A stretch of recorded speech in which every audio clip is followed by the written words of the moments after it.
ด่วนท่านผู้ชมต้องเบิ่งเรื่องนี้จื้อได้บ่แก่ง 38K ที่ลุมทำลายน้องแป้งน่ะมันสิมีประธานกลุ่มแม่นบ่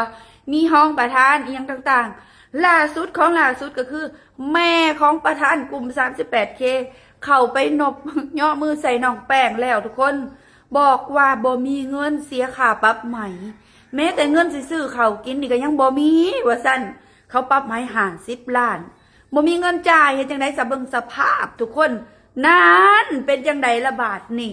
ครอบครัวก็บ่ได้มีบ่ได้รวยก็ยังไปก่างใส่เขาไปเก่งใส่เขาเนาะนางเนาะเนาะเท้าเนาะ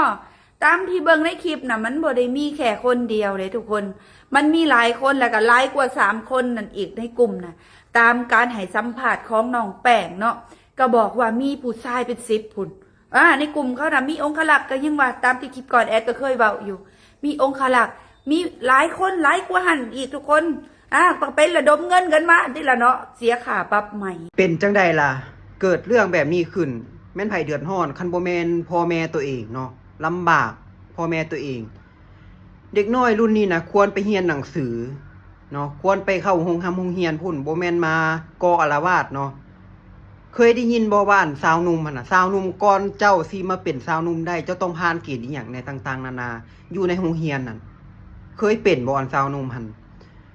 อยากเป็นพลเมืองดีต้องเป็นสาวหนุ่มให้มันได้เนาะคันว่าครอบครัวหังมีกะแน่กะยังว่าอันใครแน่นอนเนี่ยอันนี้บ่มีหยังเลยเนาะครอบครัวก็ยากจนเนาะ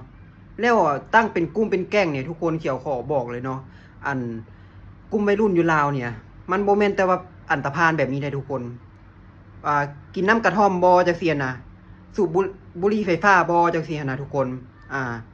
กันซ่าบ่จังซี่หั่นน่ะส่วนหลายแล้วแม่นน้ำกระท่อมมันแหละอยู่บ้านเฮานะกำลังระบาดเนาะทุกคนเซาได้ก็เซาเนาะทุกคนมันบ่ดีมันบ่ได้เฮ็ดให้อนาคตเจ้าดีขึ้นเลยเรื่องแบบนี้หั่นน่ะน้องแป้งที่เราถูกทำให้ร่างกายนะตอนนี้ก็ยังอยู่ในห้องหมออยู่ซ้ำในนักหนาสาหัสแห่งทุกคนบ่ฮู้ว่ามื้อใดหันสิได้ออกห้องหมอหั่นน่ะเป็นตารู้โตนลาวได้เอาให้นักเลยเอาให้นักเนาะเอาให้ลาบให้จำเนาะทุกคนให้จื้อเอาไว้ว่าบ่ควรเฮ็ดแบบนี้แล้วก็ยกเลิกซะอันแกล้งอันพวกนี้หั่นน่ะเจ้าเห็นบ่ว่าการเฮ็ดแบบนี้นะมันบ่แม่นแต่ว่าเจ้าเดือดร้อนคนเดียวเนาะพ่อแม่สังคมอีหยังมันเดือดร้อนไปเบิดทุกคนมันบ่มีหยังดีเลยเนาะทุกคนเสียทั้งเงินเสียทั้งสภาพจิตใจเนาะเสียทั้ง